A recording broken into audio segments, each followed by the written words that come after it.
Good day, guys. This is Michael with 360 Virtual Drone Services.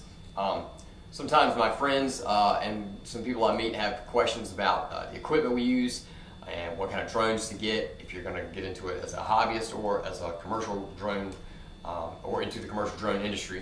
So I thought I'd go through a couple of the birds today. This is probably two of the ones you see on the market. We'll start with this one.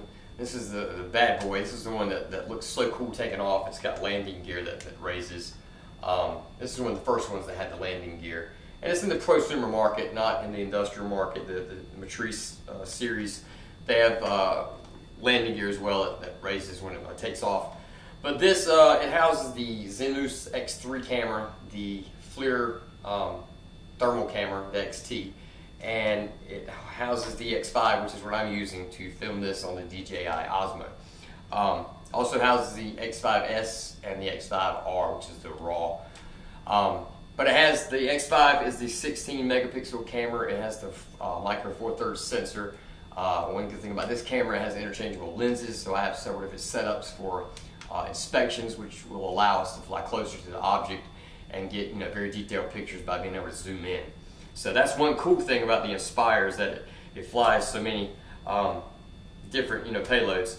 The battery time on this is about 15 minutes. It is a beast in the wind. It's pretty solid in the wind. Very solid bird, very fun to fly. It does fly more like a pendulum as opposed to this flies kind of more like a solid object. This kind of has, it flies this way. So it takes a little bit of getting used to. Definitely not for close quarters or tight spots. You don't want to take this in here in a close inspection or anything like that.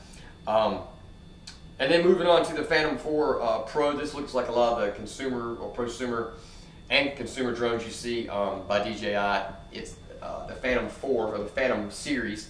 They have the 1 and now they're up to the 4 Pro version 2.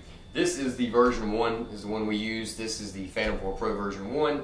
It's got the 20 megapixel camera on it with a 1-inch sensor, which is great because you have control of the aperture like the Zenus 5. Plus the sensor is bigger, so it lets a lot of light in. So photography is outrageously awesome with this Phantom 4 Pro.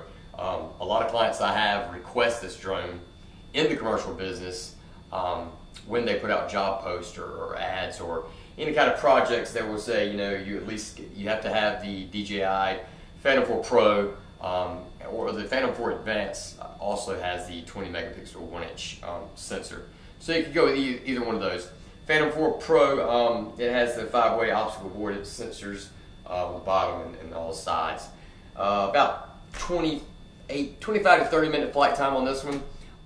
This runs about, you can get these on Facebook and Amazon, not Amazon, but Craigslist. Probably, 800-900, according to how many batteries you have with it. This price is going down because they're on the Inspire 2 now. So I think you can find these with no camera on it, controller, $900, something like that. New, I think there were a couple of $3,000 with the Zenus 3 or the 5 that they had. You also can have 2 controllers for this one too. For the cameraman can use one controller to control the camera, and then also the other guy can fly the drone if you do have to get close inspections, say for cell phone towers or structures like that, where you kind of need an eye on the bird where you're flying, and the other guy can concentrate on getting the detailed pictures of ground points or connection points on cables that we may have to do for cell tower inspections. So if you're looking to get in the drone business, that's a couple ideas you can start with, whether it's just hobby or actually in the commercial industry. Remember, if you go in the commercial industry or do anything with any kind of money trade value for the work, you do have to have a Part 107 license by the FAA, and that is federally. And North Carolina is I think the only state that requires you to have an NCDOT certificate as well to fly drones commercially. So anyway, just fly safe. Make sure you check everything. Download the proper apps that you have available out there to you to fly safe and warn you of all the airspace you should not be in. Make sure you get the proper authorization.